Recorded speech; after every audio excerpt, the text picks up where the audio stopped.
Hello welcome வணக்கம் நண்பா. நம்ம வருண் தேஜோட ஆக்டிங்ல நெக்ஸ்ட் அப்கமிங்ல வரக்கூடிய ஒரு பேண்டி மூவி தான் மட்கா. இந்த படத்தோட அஃபிஷியல் டீசர் கட்டை இப்போ லான்ச் பண்ணியிருக்காங்க. இந்த படம் நமக்கு தமிழ் டப்பிங் கூட தான் வரப்போகுது.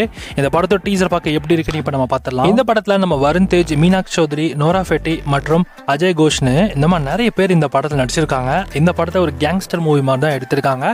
டீசர் கட் பார்க்க செம ஸ்டைலிஷாக இருக்குது. ரெட்ரோ ஃபீலில் இந்த படத்தோட டீசர் இருக்குது. தமிழ் டப்பிங்கில் வரல, ஆனால் தெலுங்கு டீசர் தான் இப்போதைக்கு லான்ச் பண்ணியிருக்காங்க. ஆனால் நமக்கு தமிழ் டப்பிங்கோட தான் இந்த படத்தை ரிலீஸ் பண்றாங்க. அண்ட் ஸ்டோரியுமே எடுத்துக்கிட்டீங்கன்னா அதோட ஹீரோ வறுமையில இருந்து ஒரு பெரிய பிசினஸ் மேன் ஆகி இந்த நாட்டோட பெரிய பணக்காரனாகவும் ஒரு பெரிய கேங்ஸ்டராகவும் மாறுறான். அதுதான் ஸ்டோரினா கொண்டு போயிருக்காங்கன்னு நினைக்கிறேன். டீசர் பார்க்க அப்படிதான் இருக்கு. இந்த படத்தை இப்போ வர நவம்பர் 14 அன்னைக்கு நமக்கு தியேட்டர்ஸ்ல ரிலீஸ் பண்ண போறாங்க. படம் நமக்காக தமிழ், தெலுங்கு, ஹிந்தி, கன்னடா, மலையாளம் மொத்தமாக 5 லாங்குவேஜஸ்லுமே அவைலபிளா இருக்குமா. இந்த படம் கங்குவா ரிலீஸ்க்கு போட்டியாக தான் ரிலீஸ் ஆகுது. தெலுங்கானா ஸ்டேட்ல அண்ட் ஆந்திரா ஸ்டேட்லுமே. ஸோ 2 ஸ்டேட்லையுமே அங்கே கங்குவா ரிலீஸும் இருக்கு. அதனால இந்த படத்துக்கு போட்டியாக தான் இந்த மட்கா படமும் வரப்போகுது. ஸோ படம் எப்படி இருக்க போகுது அப்படின்னு வெயிட் பண்ணி பார்க்கலாம். ஸோ நீங்கள் இந்த மட்கா படத்தோட டீசரை பார்க்கலாம் அப்படின்னா டீசர் இப்போ யூடியூப்ல அவைலபிளாக இருக்குது. இப்போ செக் பண்ணி பாருங்கள். ஸோ பார்த்துருந்தீங்க அப்படின்னா டீசர் பார்க்க எப்படி இருந்துச்சு அப்படின்றத உங்களோட ஆனஸ்ட் ரிவ்யூஸை மறக்காம கமெண்ட்டில் ஷேர் பண்ணுங்கள்.